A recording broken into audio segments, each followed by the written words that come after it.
How often do you say you're going to start a New Year's resolution and it fails shortly after January 1st? In this video, I'm going to show you how to keep your promise to become your best self, reset for the new year, and tell you how you are truly going to make this year your best year yet.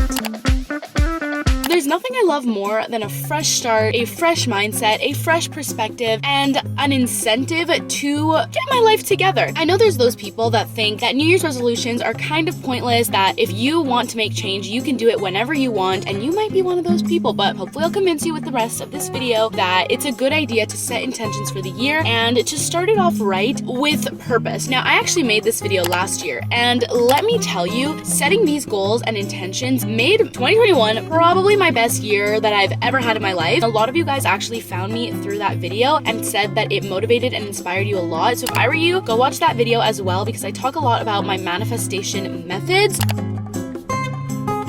First 6 months, I think I was on top of the moon. I actually think that that was my peak, and I don't want to say that because I feel like if you give a time of your life a peak, then you're going to be searching for that peak when your peak can look different all the time. But in the first 6 months, I had such a good routine. I was hitting so many new subscriber counts. I was probably the healthiest I ever felt, and that's when I did the That Girl trend. I was thriving, I'm not gonna lie. Those 6 months compared to my last 6 months, also great months, mentally a lot different. Now, I know why. In the first half of the year, I was going to the gym super consistently, 5 a.m. some days. I was waking up really early. It did help that it was in the summer months and I could wake up like naturally with the sunlight, but I also was very motivated to go to the gym. I was in cheer. A few of my friends took that semester off, so I was hanging a lot with my friends. I wasn't really going out on the weekends, so I wasn't drinking. I was eating really healthy. I was really into making meals for myself. I was even gonna make a healthy lifestyle Instagram. I was on top of the world. And then the last 6 months, I did not, like, this was me 3 weeks ago. The difference is I completely fell off my routine. I started traveling more, going to New York, going to LA, going to Mexico, doing Whistler trips, having my birthday, which gave me so many memories and amazing experiences, and I took a lot of photos, but I really ran myself thin. I wasn't going to the gym. The winter depression vibe really took a toll on my mood, and it's been really difficult for me to wake up in the morning and to clean my room when it's so ugly outside. It's been so cold. I've been just bundled up, not wanting to get out of bed. I have not been cooking for myself. I think it's because I've been traveling so much that I got so used to eating out. The COVID restrictions in our area also got basically completely lifted, so I've been like going clubbing a lot, drinking a lot, going out on the weekends, partying, late nights, super fun, but mental health wise, not okay. My Virgo moon, screaming. No routine, no stability, no consistency, and let me tell you, all that negative emotions led me to not really creating the best content that I could, feeling extremely burnt out, feeling emotionally exhausted and stressed out, comparing myself to other people, comparing myself to my 6 month ago self, just saying like, oh my god, in February, in March, and April, I was so motivated. What am I doing wrong? When the answer is in front of me. I've been doing it wrong all along. Now, if your year has been like my first 6 months, go you, pat on the back, because I know how good it feels to feel on top of the world. And if your year was like my last 6 months, it's been lacking a little bit. You know what? We're not gonna say that it's the worst, but it's just not where you want it to be. I also completely understand you, and don't be too hard on yourself, because it's really easy to slip into that lifestyle, and sometimes you want to change, but it's like you just can't, and you're stuck in this limbo of doing the same mistakes that are causing you to have unhealthy lifestyle. Honestly, I feel a lot more rejuvenated, and I feel really good about 2022. Moral of that story was that I now feel like I have the blueprint for living my best life. Now we know what we need to work on, we know what we need to do to be our best selves. I also want to say I'm not trying to push an unrealistic standard on what you should be doing at the start of a new year, nor should you put so much pressure on yourself to become this best version of yourself. This is just a fun video to inspire you and show you different ways to feel more put together. Let's get started. First thing we gotta do is set our goals. Woo!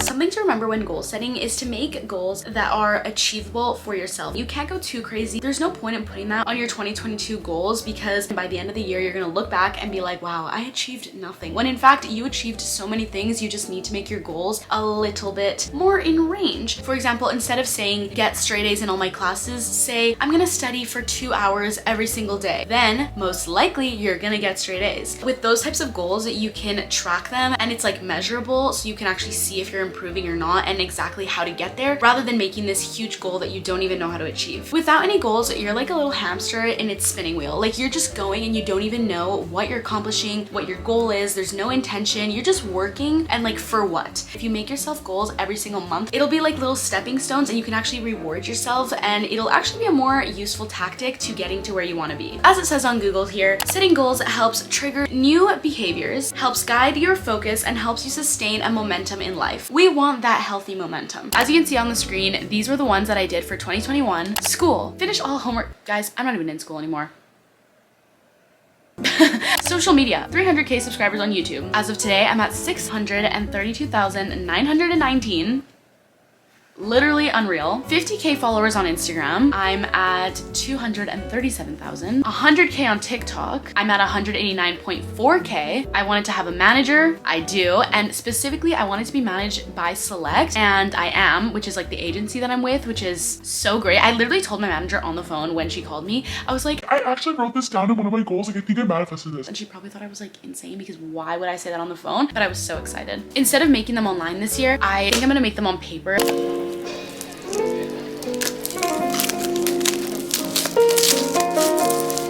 In Mexico, you're supposed to wear like red underwear on New Year's. It's supposed to be good luck, but besides that, I'm going to pick the journal with the red on it because I'm assuming that it's also going to be good luck.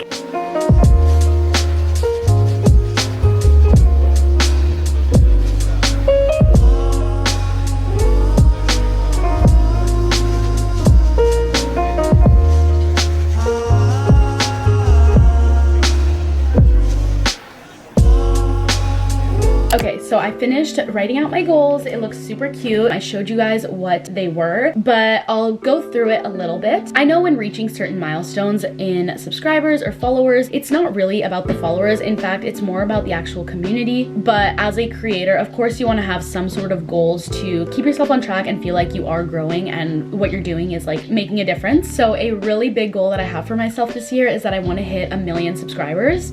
I don't know if I can do it, but I'm going to aim for a big number. We might as well shoot for the stars, right? So if you're watching this right now and you're not subscribed, help me get to my goal.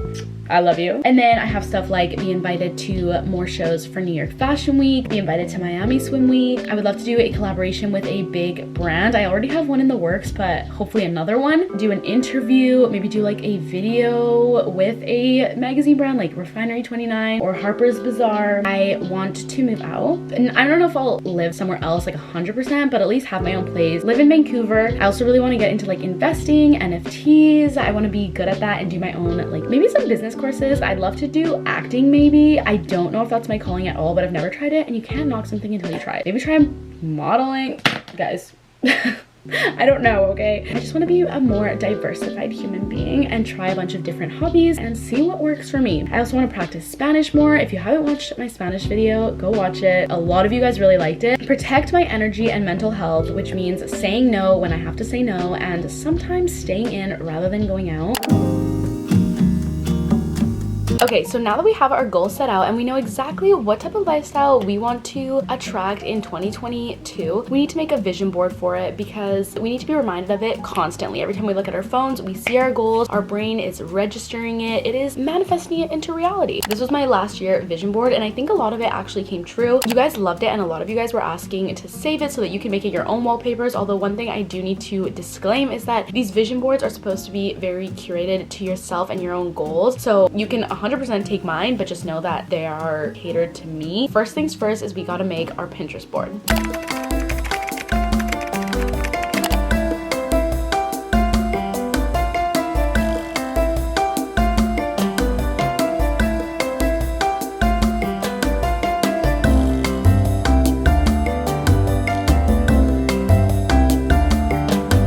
Okay, so now that we have our Pinterest board, we are going to make the actual vision board. You can use so many things: Procreate, PowerPoint, Google Docs. I think this year I'm gonna use Canva. I think that's the easiest. That's what I made my New York vision board. That was before I went to New York City. I actually think a lot of those things came true as well, but let's get to that.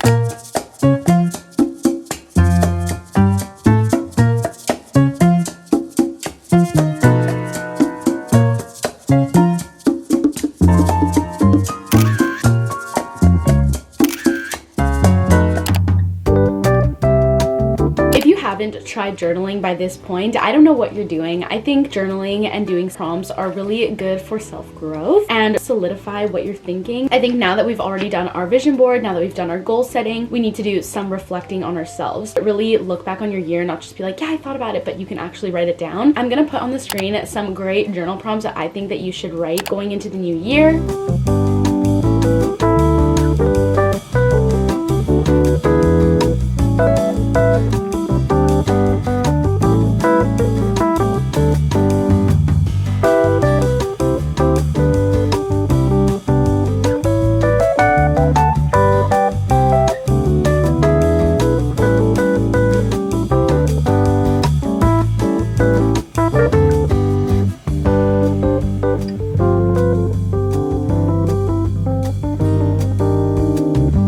Okay, I finished my journaling. I have this whole page,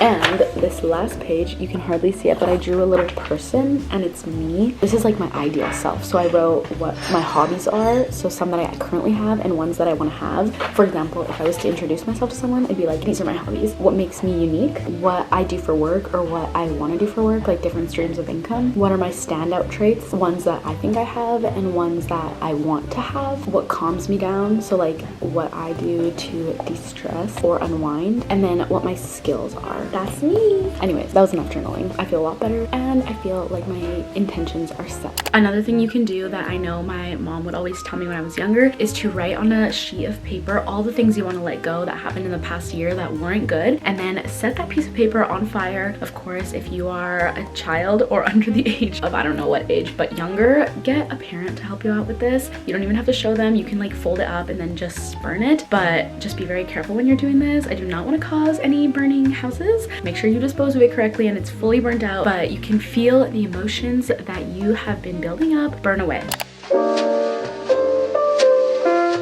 Okay, so now that we've created the ideal version of ourselves, we need to make this girl actually happen. Like, we can't just hope and dream that we become a painter without buying like paint supplies and a sketchbook. So I'm at the mall right now and I'm gonna run some errands to buy the things that I need to buy to set myself up for success. If you are someone that, for example, wants to become a really good reader, I'd suggest go buy some books. You don't have to do this, and I don't want to make anyone that like doesn't have the money to just buy a whole bunch of stuff for their new hobby feel bad, because that's the last thing I want. You can definitely find stuff at home to like, you know, try to improve your skill. As for myself, I just need to buy things that I need and I've been putting off. This would also be a good time to just in general run your errands, go get yourself some gas if you don't have any right now.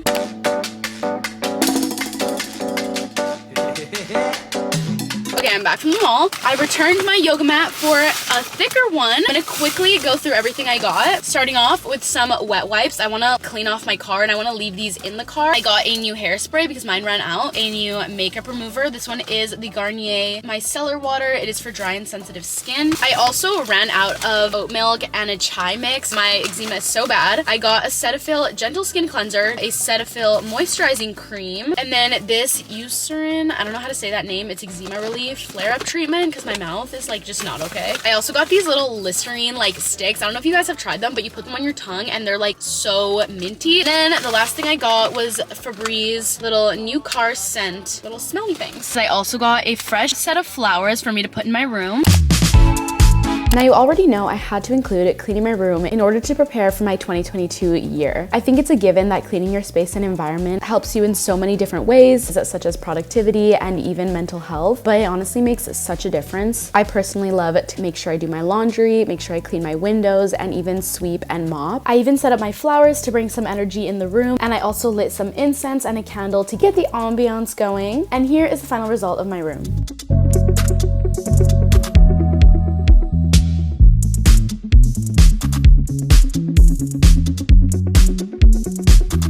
Has not been this clean in a minute. I cannot wait to go into 2022 with a clean room and a clean mind space, because already I feel 10 times better. I feel like I can finally breathe. I actually felt suffocated before.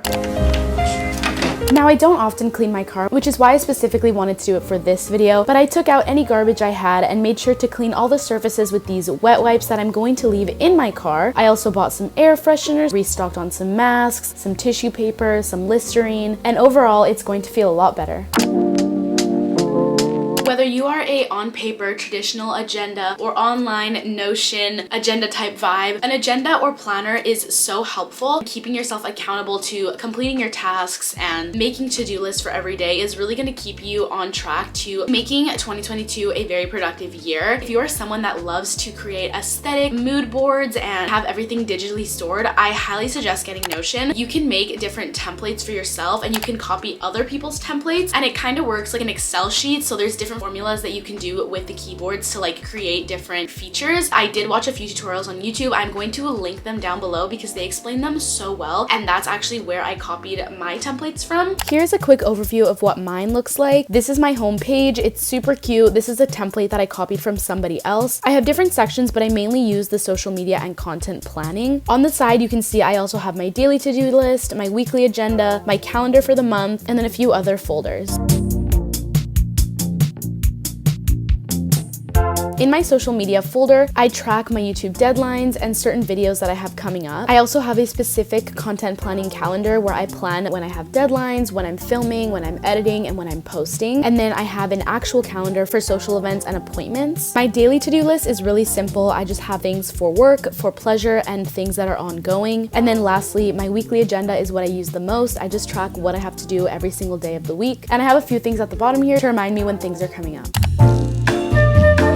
Now, as much as we've done an in-person cleaning, we need to do a digital clean out, detox as well, because we spend a big portion of our time on our phones. And throughout the year, we never really set the time to go through our phone and declutter it. Number one, deleting any old photos, recently deleted screenshots, or notes. And if you're really low on storage, I would also delete your TikTok drafts and music downloads that you don't listen to. The next thing you can do is unfollow any account that doesn't make you feel good or serve you any purpose, or if you are constantly comparing yourself to them, unfollow them. Number three is delete or block any numbers of people that are toxic to you. We are not heading into 2022 with toxic people in our lives. Number four is delete any apps that you don't already use on your phone and reorganize your homepage. You can add any cute widgets if you like. These are what my homepages look like. Number five is to make a 2022 playlist. I make so many playlists. You guys can follow my Spotify, and whenever I have a new playlist, it's kind of like a new chapter in my life, and whenever I hear those songs in the future, it reminds me of that period of my life. So I would say make a playlist that's happy, you vibe to, you can get ready to it hypes you up, and you'll associate it with good memories of starting the year. What you listen to really affects your mood, so you might as well listen to happy music that lifts you up rather than things that make you want to cry. Number six is to download the Check Calendar app. I just discovered this app and I think it is so helpful to keeping track of your habits. Basically, you can add little sections. I have a section for working out, fresh air, so when I go on walks, and my no phone hobbies like painting, drawing, reading, journaling, meditating, yoga, etc. You can keep adding new sections, and you can basically put a little emoji on the days that you've done it, so you can see it as a whole, how many days you've done it in the month, and it's honestly really motivating. The last thing I wanted to include in this video is having a mini globe for yourself. This does not mean spending money. It can be affordable at home, but doing my makeup, doing a face mask, doing teeth whitening strips, or getting my nails done really helped me feel fresh and new, and it's something fun to do for the new year. This self-care aspect could also mean spending the day by yourself, going shopping, driving around, listening to your favorite music, or hanging out with your friends and having good food. Whatever the case may be, I want to say thank you so much for supporting my channel this year. I'm so grateful and blessed that you guys choose to watch my videos. Good luck to you on this next year. I know it's going to be amazing.